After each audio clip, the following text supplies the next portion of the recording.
The deafening sound of the Zebulon 12 atmospheric cruiser crashing through Traxis IV's upper atmosphere made Professor Klexor cringe, his 6 eyes blinking rapidly in sequence.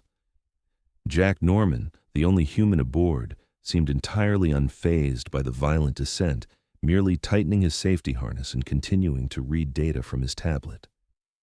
"You organics are remarkably calm," Klexor observed, his violet skin flushing a deeper shade of indigo with anxiety.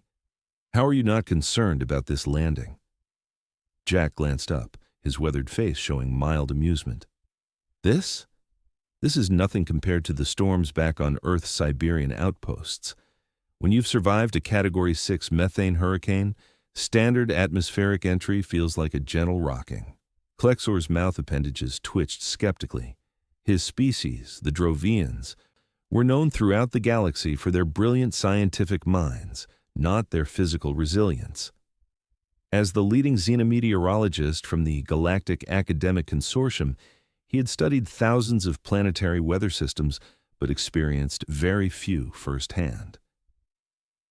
"We will be arriving at the Traxis research station in approximately 17 minutes, announced the ship's AI in a pleasant, gender-neutral voice. "Current surface conditions include ambient temperature of negative 73 degrees Celsius and wind speeds approaching 300 kilometers per hour. "Perfect," Jack said, setting his tablet down. "Right in the sweet spot of the storm system." "Sweet spot? There's nothing sweet about these conditions," Klexor muttered, checking his environmental suit's readouts for the 3rd time in as many minutes. "The consortium forced me to bring a human consultant, but they never explained why." Jack's eyes narrowed slightly. "Because, Professor, when it comes to surviving extreme conditions rather than just studying them, humans have a particular set of skills that your species lacks. No offense." "None taken. It is merely an objective biological fact," Klexor replied, "though I maintain that my shelter designs are perfectly adequate for these conditions." "We'll see," Jack said with a shrug that made Klexor's antennae twitch with irritation. The research station came into view as they descended through the swirling pink clouds of Traxis IV. It was a sprawling complex of interconnected domes and structures built into the side of a cliff face, partially protected from the worst of the planet's legendary windstorms. As they approached the landing pad, a particularly violent gust rocked the ship, causing alarm lights to flash momentarily. "Compensation thrusters engaged," the AI announced calmly. "Please prepare for a potentially rough landing." "Potentially rough?" Klexor's voice rose an octave. "This is exactly why I repeatedly advised against this expedition during the storm season." Jack remained silent, but his eyes gleamed with what seemed to Klexor like inappropriate excitement. They touched down with a bone-jarring thud that sent several of Klexor's instruments sliding across the cabin floor. The ship's hull groaned under the assault of the ferocious winds, but the landing clamps engaged successfully, anchoring them to the pad. "Welcome to Traxis IV Research Station," the AI announced pleasantly, as if they had just arrived at a luxury resort rather than one of the most inhospitable research outposts in the quadrant. Klexor gathered his equipment with multiple limbs, while Jack simply shouldered his pack and waited by the airlock. The human's efficiency of movement was something Klexor had noted before an economy of energy that seemed paradoxically lazy, yet effective. "Remember, we have exactly 53 days to complete our assessment of the storm-resistant habitation structures," Klexor reminded Jack as they prepared to disembark. "The Galactic Housing Commission will not extend our deadline, regardless of conditions." 53 days is plenty," Jack replied, securing his environmental suit helmet.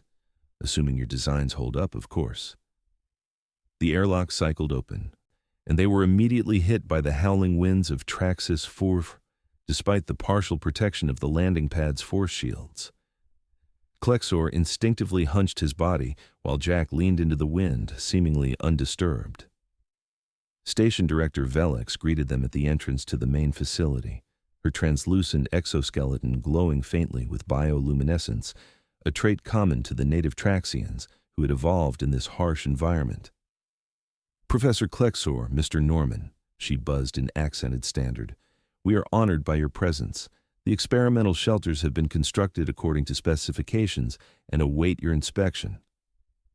They followed Velix through the main research complex, passing busy technicians and scientists of various species. The facility was impressively robust, built to withstand the planet's extreme conditions, but even here, the walls occasionally vibrated with the force of the storm outside. "The test site is located 3 kilometers from the main complex," Velix explained as they reached a transport bay. "We have 2 shelters set up side by side, one built to Professor Klexor's specifications, and one using the human design provided by the consortium." "Excellent," Klexor said, his scientific excitement momentarily overcoming his trepidation about the storm. "I am eager to demonstrate the superiority of my adaptive geometric configuration." Jack said nothing, but raised an eyebrow in a way that Klexor found mildly irritating. They boarded a heavily reinforced ground transport that resembled an armored tank more than a scientific vehicle. As they trundled out into the storm, the visibility dropped dramatically. Pink lightning cracked across the sky, illuminating the barren, rocky landscape in brief flashes. "The storm is actually intensifying," Velix informed them, her compound eyes reflecting the lightning. "The meteorological team predicts it will reach peak ferocity within the next 12 hours. "Perfect timing," Jack said, checking the seals on his gloves. "Nothing like a real-world stress test." Klexor felt his antennae droop. "I had hoped for a more controlled introduction to the conditions." The transport lurched as a particularly violent gust hit it broadside. Alarms beeped momentarily before the vehicle's stabilizers compensated. "Your species built this outpost here specifically because of these conditions, Director Velix," Jack observed. "How long have the Traxians been using these storms to their advantage?" "For millennia," Velix replied with pride evident in her buzzing voice. "Our ancestors harnessed the ionic properties of the storms to power our first civilizations. Now, of course, we have more sophisticated methods, but we still consider the storms sacred in many ways." They crested a ridge, and suddenly, through a momentary break in the swirling dust, they caught sight of the test site. 2 structures stood side by side on an exposed plateau. To the left was Klexor's design, a gleaming dodecahedral structure with adaptive panels that shifted and rotated in response to wind pressure. It was a mathematical marvel, the product of thousands of hours of computational simulations. To the right stood the human design, a surprisingly simple-looking dome with buttress supports that reminded Klexor of ancient human military bunkers, albeit with obviously advanced materials. "Primitive," Klexor muttered, just loudly enough for Jack to hear. "Functional," Jack countered with a slight smile. "Sometimes the oldest solutions are the best ones." They parked the transport in a sheltered depression and prepared to make the final approach on foot. The wind was now so fierce that they had to attach safety tethers between them to avoid being blown away. "The shelters are fully instrumented," Velix shouted over the howling gale. "Each one has identical monitoring equipment and emergency supplies. You will spend 24 hours in each structure, alternating throughout the test period." "Which one first?" Jack asked, looking at Klexor. The professor's pride would not allow any other answer. "Mine, of course. I have absolute confidence in its design." They struggled the final 100 meters to the shelters, the wind threatening to lift them off their feet despite their loaded packs. As they approached Klexor's gleaming structure, the professor felt a surge of pride. The computational models had been perfect. The panels were adjusting in real time to the wind forces, distributing the pressure evenly across the structure's surface.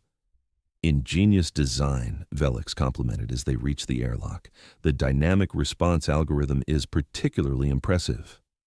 "Thank you," Klexor replied, unable to keep the smugness from his voice. "It represents the pinnacle of Droviian architectural engineering." Jack said nothing as they cycled through the airlock and entered the shelter. Inside, it was impressively spacious, with multiple levels connected by gracefully curved ramps. Workstations and living quarters were arranged in perfect geometric harmony. Sensors are showing all systems nominal, Klexor announced after checking the main console. Structural integrity at 100%, despite wind forces now exceeding 320 kilometers per hour. It's very academic, Jack observed, looking around at the pristine interior. As opposed to what? Primitive and utilitarian like your human design? Klexor retorted. Jack shrugged. Function over form when your life's on the line. The shelter shuddered slightly as a particularly strong gust hit it, but the instruments showed the adaptive panels compensating perfectly. You see, the building responds intelligently to external forces, Klexor explained proudly. Your static design cannot possibly adapt to changing conditions in the same way. Maybe not, Jack admitted, unpacking his equipment, but adaptability isn't always the answer to raw force. They settled in for their first night, monitoring the storm's increasing intensity. Klexor took meticulous notes on the building's performance, while Jack seemed more interested in the storm itself, frequently checking the external cameras. At around midnight, local time, the storm reached a new level of ferocity. The shelter began to vibrate continuously, and occasional creaking sounds emerged from the structure's framework. Nothing to be concerned about, Klexor assured, though he found himself checking the integrity readings more frequently. Normal material stress responses. Jack nodded but said nothing, his eyes fixed on the readings from the external anemometer, which now showed wind speeds approaching 400 kilometers per hour. At precisely 3:17 a.m., something changed. A deep resonant frequency seemed to develop in the howling of the wind, and the shelter's vibrations took on a more rhythmic pattern.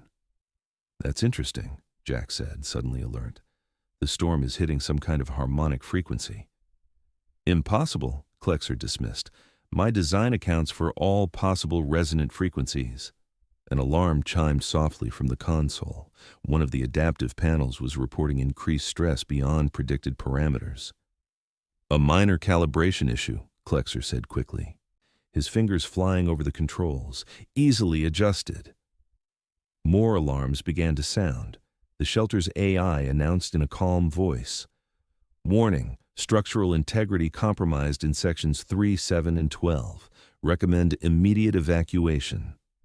That cannot be right, Klexor insisted, his skin turning a pale lavender with stress. The simulations were perfect. A horrible screeching sound cut through the air as one of the adaptive panels tore free from its mounting and was instantly whipped away by the storm. Freezing air began to whistle through the breach.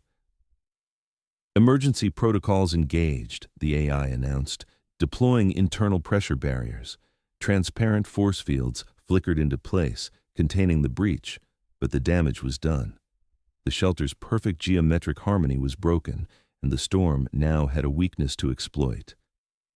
We need to evacuate, Jack said firmly, already grabbing his emergency pack. This structure is failing.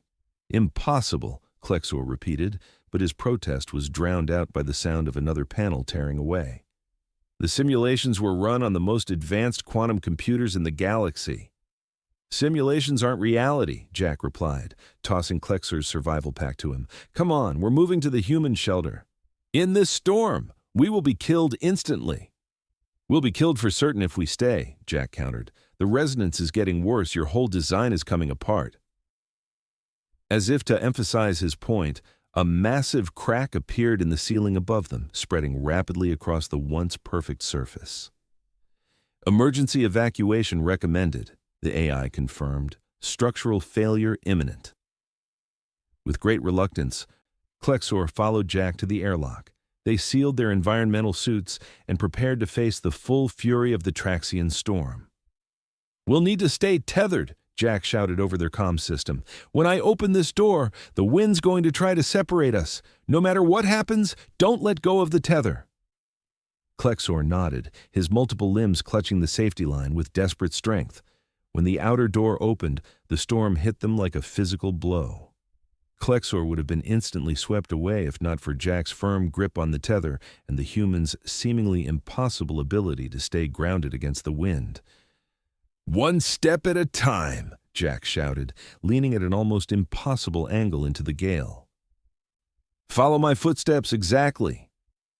The 100-meter journey to the human shelter was the most terrifying experience of Klexor's life. Twice, he was lifted completely off his feet, dangling helplessly at the end of the tether until Jack managed to pull him back down. The pink lightning crashed around them, and several times they were nearly struck. Behind them, with a sound audible even over the roaring storm, Klexor's shelter began to collapse. The beautiful geometric structure twisted in on itself as panel after panel tore away, the adaptive algorithms now working against the integrity of the whole. When they finally reached the airlock of the human shelter, Klexor was trembling with exhaustion and fear.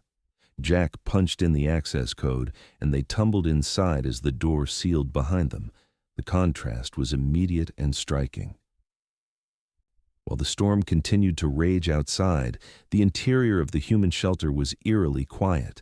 No vibrations, no creaking, no alarms. "How is this possible?" Klexor gasped once they had removed their helmets inside. "The wind forces are identical here." Jack gestured around the interior of the shelter. It was indeed utilitarian compared to Klexor's elegant design, functional furnishings, robust equipment racks, and thick supporting columns. This design was based on buildings that survived hurricanes on Earth for hundreds of years, Jack explained. Nothing fancy, nothing adaptive, just brute force engineering with the right materials. Klexor moved to the monitoring console. "But the readings are the same as my shelter was experiencing. Wind speeds now exceeding 420 kilometers per hour. Your design was trying to be too clever," Jack said, checking the shelter systems. "It tried to adapt to every small change in the storm, making thousands of micro-adjustments per minute. But storms aren't predictable, they're chaotic systems. Eventually, your shelter started fighting against itself." Klexor's scientific pride wanted to argue, but the evidence was literally being destroyed before his eyes. Through the external cameras, he could see the final collapse of his beautiful creation, now just a twisted heap of advanced materials being battered by the relentless storm. "This design," Jack continued, patting one of the thick support columns, "doesn't try to outsmart the storm. It just takes the punishment. The dome shape lets the wind flow around it rather than fighting it, and the reinforced structure absorbs the impacts without trying to redirect them. But it's so primitive," Klexor said weakly. "Sometimes primitive works," Jack replied with a shrug. "Humans learned that the hard way. We tried fancy solutions to weather for centuries before realizing that some of our oldest designs were actually the most effective." Over the next few hours, as the storm reached its peak intensity, Klexor watched in disbelief as the human shelter remained rock solid. The external sensors showed wind speeds now exceeding 500 kilometers per hour, well beyond the theoretical maximum he had designed for, yet the structure showed no signs of stress. "I don't understand," Klexor finally admitted as they sat drinking hot beverages while the storm raged outside. "My calculations were perfect." "That was the problem," Jack said. "You calculated for a perfect storm. There's no such thing. But the Droviian approach to architectural engineering has always been to create adaptive systems that respond intelligently to environmental forces." "And that works great in moderate conditions," Jack agreed. "But in extreme environments, complexity becomes a vulnerability. Every moving part is a potential failure point. Every adaptive algorithm can potentially make a wrong decision." Klexor's antennae drooped in defeat. "The consortium will be extremely disappointed. My reputation will be ruined." "Not necessarily," Jack said. "Look, this is why they sent a human with you. Our species has been dealing with extreme environments since before we had technology. We've learned some lessons the hard way that your species is just now encountering." "Such as?" "Such as sometimes the best solution isn't the most elegant one. Sometimes you need to build a bunker, not a palace." The storm continued for 3 more days, reaching intensities that broke all previous records for Traxis IV. During that time, Klexor observed the human shelter's performance with growing scientific curiosity, setting aside his wounded pride. "The material composition is fascinating," he noted on the 3rd day. examining readings from sensors embedded in the shelter's walls. It flexes microscopically to absorb shock, but never beyond its elastic limit. Inspired by spider silk, Jack explained, pound for pound, one of the strongest natural materials on Earth, we've been improving on the formula for centuries. When Director Velix finally made contact after the storm had subsided enough for communications to resume, her first question was about their safety. "We are unharmed," Klexor reported, "though I regret to inform you that my experimental shelter has been completely destroyed." "We observed the collapse from the main facility," Velix replied, her voice crackling with static. "Most impressive failure, very thorough." Klexor wasn't sure how to respond to that assessment. "Transport will reach you in approximately 6 hours," Velix continued. "The storm has created significant obstacles between the main facility and your location." When the communication ended, Klexor turned to Jack. "I must admit, I am surprised by the outcome of this experiment." "Don't be too hard on yourself," Jack said. "Your design would probably work perfectly on 99% of inhabited worlds. Traxis IV is just exceptional." "But that is precisely the point," Klexor insisted. "The consortium's goal was to develop habitation structures for the most extreme environments. If my approach fails here, it fails the primary objective." Jack considered this. "Maybe the answer isn't either or. Maybe it's both." "Explain." "What if we combined approaches? Your adaptive systems for fine-tuning and efficiency, but built on a foundation of human-style brute force engineering for when things get really bad?" Klexor's antennae perked up with interest. "A hybrid design?" "Exactly. The best of both worlds. Your intelligence, our stubbornness." For the first time since the collapse of his shelter, Klexor felt a spark of scientific excitement. The computational models would be fascinating. We could create new simulations that incorporate the unpredictable chaotic elements your design accounts for. And we could make them more efficient by incorporating your adaptive elements where they make sense, Jack added. Not to manage the primary structural integrity, but to optimize energy usage, internal environments, that sort of thing. By the time the transport arrived to retrieve them, Klexor and Jack had already sketched the preliminary designs for a new type of extreme environment shelter that combined Droviian adaptive technologies with human-inspired structural engineering. Director Velix was intrigued by their proposal. "The consortium may be interested in this collaborative approach," she said as they returned to the main facility, "especially given the rather spectacular failure of the pure Droviian design." "I prefer to think of it as an informative experimental result," Klexor replied with as much dignity as he could muster. Over the next 7 weeks, they developed their hybrid design in detail, using the ongoing storms of Traxis IV as real-world test conditions for their simulations. The consortium, initially disappointed by the failure of Klexor's original design, became increasingly enthusiastic about the new approach. "We're calling it the Norman Klexor Resilient Habitat System," Jack announced one evening as they finalized the blueprints. "Unless you'd prefer Klexor, Norman?" "The alphabetical arrangement seems most logical," Klexor replied, though secretly he was pleased to have his name associated with the project despite his initial failure. The real test came near the end of their assignment when another major storm system approached the research station. The consortium fast-tracked production of a prototype of their hybrid design, and it was installed just in time for the new storm's arrival. This time, Klexor observed the shelter's performance from the safety of the main facility's control room, alongside Jack and Director Velix. "Wind speeds approaching 550 kilometers per hour," reported one of the monitoring technicians, "exceeding previous recorded maximum by approximately 7%. "Structural integrity?" Klexor asked tensely. 100%, the technician confirmed. "Adaptive systems functioning within optimal parameters." The hybrid shelter stood firm against the savage storm. Its core structure, based on Jack's human design principles, provided the fundamental stability, while Klexor's adaptive systems optimized energy usage, and fine-tuned the internal environment for maximum efficiency. "It appears we have a successful design," Director Velix observed as the storm reached its peak without any warning indicators from the shelter. "Indeed," Klexor agreed, his scientific pride restored. "Though I must acknowledge that without Mr. Norman's input, we would likely be observing another failure."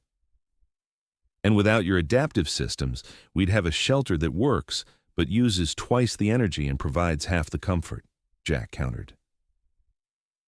"This is genuinely better than either of our original designs."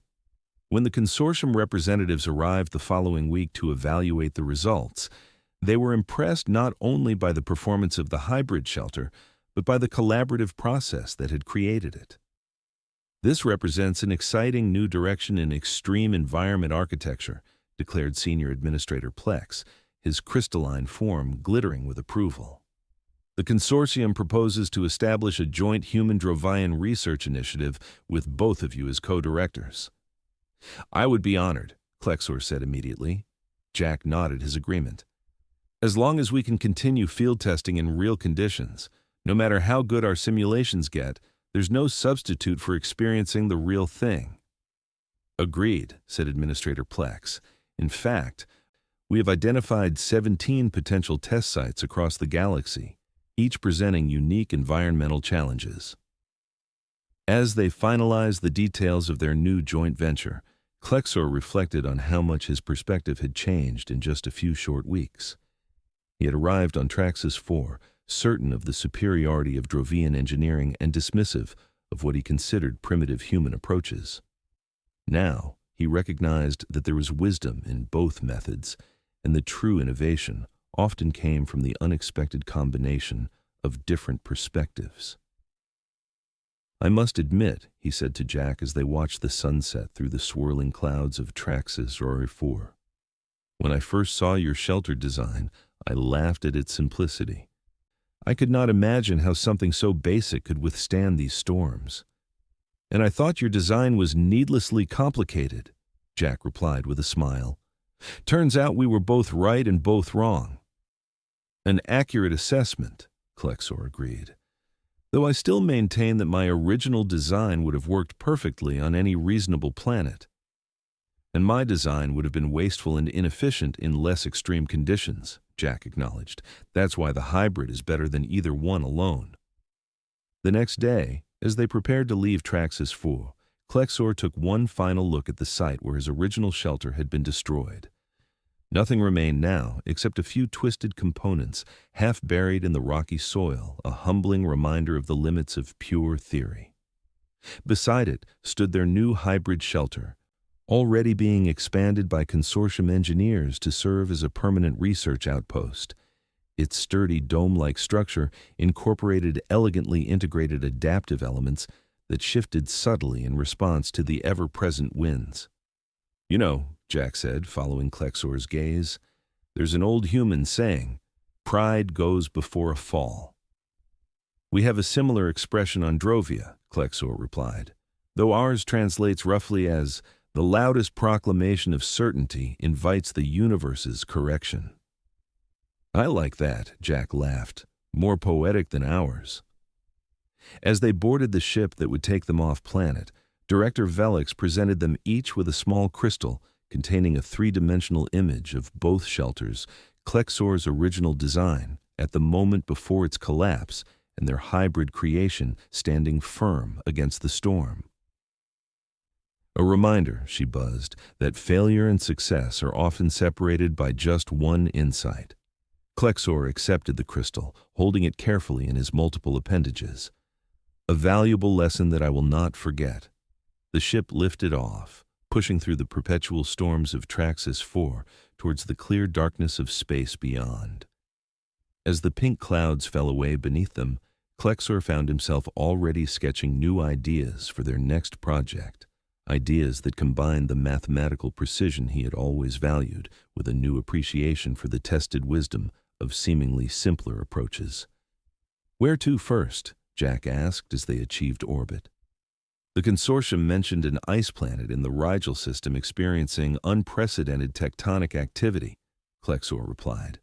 Apparently, the current shelters are failing due to unpredictable ground movements. Sounds perfect, Jack said with that same enthusiasm for challenge that Klexor had initially found so baffling. A completely different problem to solve.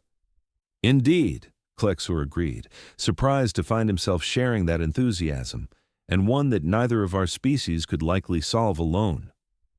As the ship engaged its FTL drive and the stars stretched into lines around them, Klexor reflected that perhaps this was the most important discovery of all. Not the engineering principles of storm-resistant shelters, but the recognition that true resilience came from combining different strengths rather than insisting on the superiority of any single approach. "Two unexpected collaborations," Jack said, raising a container of human coffee and toast. Klexor raised his own beverage, a Droviian neural stimulant that served a similar purpose, and to the storms that make them necessary. Behind them, on Traxis IV, their hybrid shelter continued to stand firm against the endless storm, a testament to what could be achieved when pride gave way to pragmatism, and theory was tempered by experience, a lesson as valuable in science as it was in life itself.